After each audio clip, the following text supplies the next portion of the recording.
Welcome back to the series where I build every Sonic the Hedgehog game in LEGO. In today's video, we'll be building Sonic Forces and talking about a very special sponsor.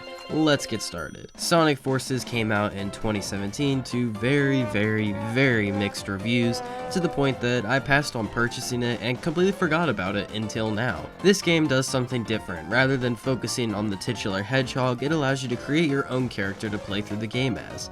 Some of the members of the Chao LUG have a very soft spot for this game, thus why we're here today. As always, be sure to check out the Chao LUG in the description for all your LEGO Sonic needs. This video is special because it's Sonic's birthday. Okay, well, it's actually the 23rd, and this video is dropping on the 21st because I upload on Fridays. Can you, the viewer, take a moment to comment your favorite thing about our blue hedgehog? I'll start. I love how he made Chili Dog seem so good. The first thing I did was take the corpse of my last Sonic build and clear it off to be used for today's build. I want this one to be roughly the same size, so we're saving a bit of time by doing this. The portion we're recreating is Stage 17 of Sonic Forces, the Infinite Battle in Metropolis. Oh yeah, Infinite is the antagonist in this game. Here's what he looks like in-game, and here's what he looks like in LEGO form. To be completely transparent, this is the first game we've tackled that I've never played, and I have very little understanding of the plot. I'm sorry if you're butthurt about that, but I'm not paying $20 for a mediocre Sonic game, and I think we'd both rather that money go towards parts for the Sonic build. Anyway, I began working on trying to recreate the hexagonal shapes you see in the level. This part took a lot of trial and error, but I ended up using this fun cheese slope technique. I'm placing 1x2 black cheese slopes against each other so that there isn't enough wiggle room for them to go anywhere. The result looks fantastic, so I started working on replicating the technique. As cool as the technique is, I quickly realized that I needed way more cheese slopes, so I made a few bricklink orders and started on the surrounding area, basically working on anything that I could while I wait for their arrival. In case you're curious, my builds can get pretty expensive, especially the big ones, but the average price for a Sonic build is $30, which means I have to hit around 12,000 views to break even. Which brings me to the very special sponsor, me. Yup, you heard that right, the sponsor of today's video is me. Guys, I created a Patreon page. There's two main tiers. The first one is Inspiration Promoter, which is $3 a month and gives you instructions for some of my builds. I hope to have a new set of instructions for every video, whether it's related to the build or not. The second tier is Inspiration Shill. For $5 a month, it includes a 48-hour early access to videos, an extra episode of Brick Banter, and instructions for some of my builds. Brick Banter is the upcoming show/podcast that I'm currently working on, and I hope to have that out sometime in July. Guys, I love making YouTube content. It's something that I want to keep doing for years and years to come, and this is an effort to help support that dream. Do not feel pressured to only pay what you can afford, but know that Patreon is going to be a growing priority for me. And while YouTube will always be my main priority, there's going to be a lot of cool Patreon content that you don't want to miss out on.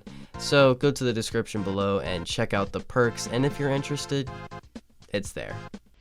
And now for something completely different. Alright, the orders have arrived, here's all the parts we got, and now we can continue building.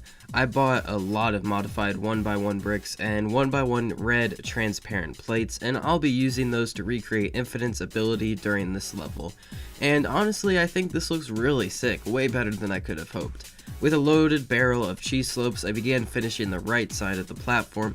Funnily enough, after using up all the bricklink order, I started digging through my unorganized bricks, so it was just me running back and forth for hours. I also ordered some translucent green cheese slopes for the center's base. This is coming together rather nicely. All that's left to do is build up the back wall and put on some final touches. The back wall took a while only because I went through several versions, never feeling quite right about any of them. Thankfully, Peter's pieces kept me entertained with his stream. Watching him build an entire skyscraper in a few days gave me the drive to finish this build in time for Brick World Chicago. Speaking of, I brought today's build to the convention to allow some people to see it a week early. I had a ton of fun meeting fellow creators and fans. I posted some pictures on Instagram, so check the link below if you're interested in that kind of thing.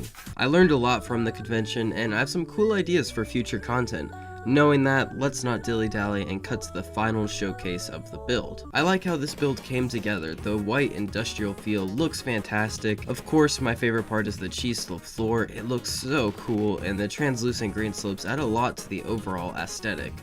Infinite's power translates well into Lego. I had to rebuild them several times because of the flights being unkind to Lego, so if you see any inconsistencies with how it's structured throughout this video, that's why. Ultimately, I'm here, I'm alive, and ready to continue cooking up fire. You may notice that I'm using Sonic in this build instead of the custom character that Sonic Forces has you play as, and I think that's pretty self-explanatory. I don't have a custom figure from Sonic Forces, that's not a thing, and I felt like putting Sonic in here was just more iconic anyway. You guys can just use your imagination and pretend that Sonic was in this level. I also recreated Sonic Forces version of Egg Ponds. You can see two of them walking out of the industrial doors just like they do in the boss fight. And I also created instructions for these guys over on my Patreon, so feel free to check those out. I don't really have much more to say about this build. It's relatively simple, but overall it's neat. If you enjoyed today's Sonic build, be sure to subscribe so you can see more. I have a lot of cool video ideas that I'm working on, and I'm very excited to show you guys. Check out my Patreon for fun perks, and keep on inspiring.